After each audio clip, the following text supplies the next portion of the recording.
Good morning, good evening, good day, good night, wherever the hell you guys may be, no matter what time it is. Have a good time, check it out. This is me, Orgasmo, from KandiTrade.com, and I will be showing everybody how to make Kandi bikinis today. Okay, this happens to be my first video tutorial, the first of many, I'm definitely assuming. And basically how we started off with, we have a simple multi-stitch. Start off with 2 on the top, and you taper down to 1 on the bottom. Now it has to be an even number of rows, that is important. Otherwise it's not going to be able to loop back.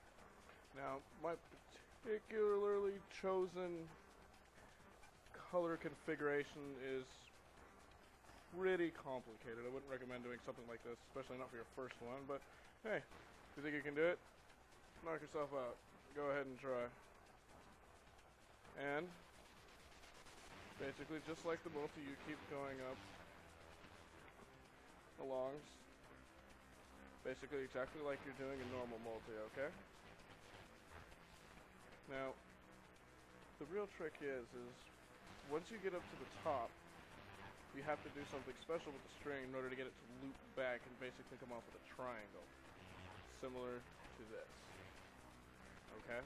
Now, anybody that doesn't know how to make a multi should be able to figure it out fairly easily. They're not too difficult. Getting the tension right on them can be somewhat of a pain in the butt sometimes, but it most assuredly could be more difficult.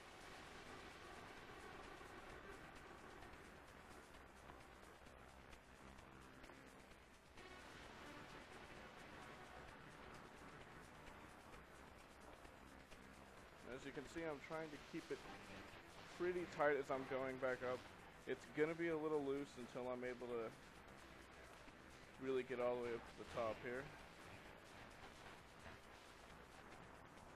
Alright, so now I've advanced it a little bit, and as you can see, I've done a little bit more work on it. Now, normally, when you're doing a ladder like this, or excuse me, when you're doing a multi-stitch like this, if you wanted to keep it square, you would put another bead on it right here, and loop it back like so.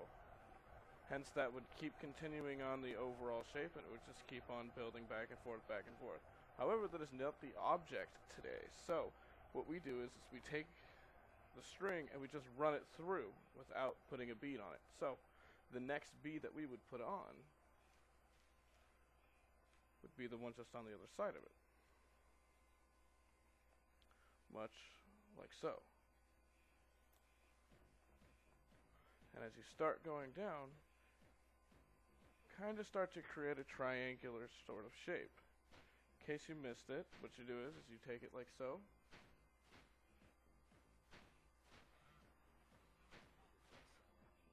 My webcam sucks. I do apologize. You guys will have to live with it.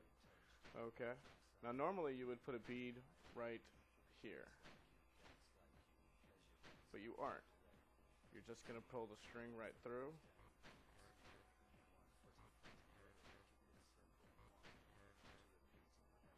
And you will just create the edge that goes down like so on both sides. Alright, so now as we can see, we have considerably more progress done on this. I'd probably say that this one would be close to about halfway done at this point. Just giving you guys a little update, and I'll be done with this fairly quickly. Okay, now as you can see, I am considerably further than the last time. Now, I'm only doing this, that way I can show you guys the overall progress of this as it is being made. As you can see, one side is already tapered down to a triangle. As you can see, it just kind of goes boop, all the way down like so. Okay. Okay, now on that note, I have a little bit of technical information. Now, if you notice in the very center of this, it happens to be 20 tall, but only in the center, because after which it branches down and starts tapering down, of course.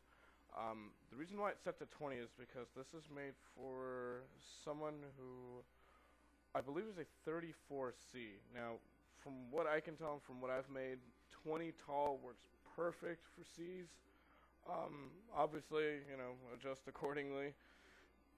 Different women are different sizes, of course, so just grain of salt, I suppose. Alright, so now, as everybody can plainly see, I have 2 of these, and right now I'm going to show everyone how to connect them. Okay, so you continue the step down all the way to the point where you begin to be too wide, which, if anybody has any real experience doing this exact same type of stitch, you can't go any less than 2, obviously, in which case, well, you're just at a 1 wide ladder. And that won't hold, and that'll twist, and it generally won't look as nice. So, what we are going to do is take this like so. I do apologize, I'm pretty sure this is a little bit hard to be able to see appropriately, but, okay. How we're going to do this is once you have it all the way down to here, alright, and you're down to 2 wide, and you continue the other one so that it is just the same wide. Okay, so again, you want to make sure it goes all the way down to where it's only 2 wide, alright. Now, once this happens, you tie a knot in a very particular place, and you can get it to the point where no knot is showing and it looks just like one continuous line all the way up and down your entire piece of beadwork. It's a little bit hard at first, but rest assured it is definitely within the realm of possibility. So now, as you can see, I have my 2 wide, much like so. Okay. There we go. So everybody should be able to see that. Alright. Now, this is only 2 wide. Now, according to my colors, I need an orange one right there, which will mark my center. And be careful to tighten this as you go, kids, because if it stays really loose, it just generally won't hold its shape all that well. So, now as you kind of start getting towards the end of it, the string wants to come apart. That's kind of normal. If you really want to cut yourself the extra inch or 2, I guess you can do it. Doesn't really make that big of a difference to me.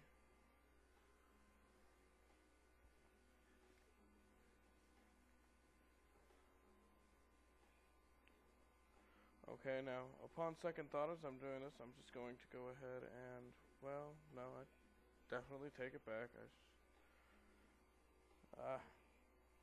Pain in the buttocks. I think at this point I've been beating for God only knows how long. 4 hours in a row, I believe. To think, minutes only 8 minutes long at this point.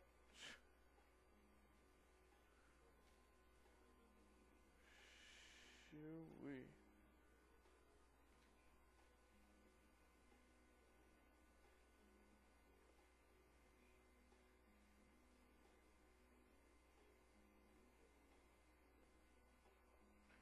Okay.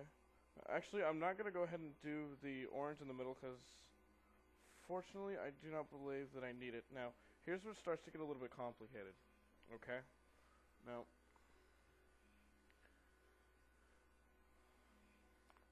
should have used darker colors for this. Okay, ladies and gents, now this is where it starts getting really complicated. I'm trying to put this up as best I can. I really do apologize if nobody else can see this. I can explain this a little bit better later on down the line. Basically, you're connecting one multi to the other. So, hold on just a moment here. Okay, so I'm going to put one string from the other side into the opposite end. Put it through like this. Okay. And once I have them both like so, I will take my 2 way too damn short pieces of string and tie them together.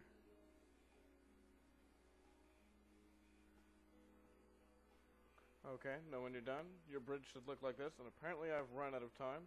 Stay tuned for the next video, and, well, another 10 minutes.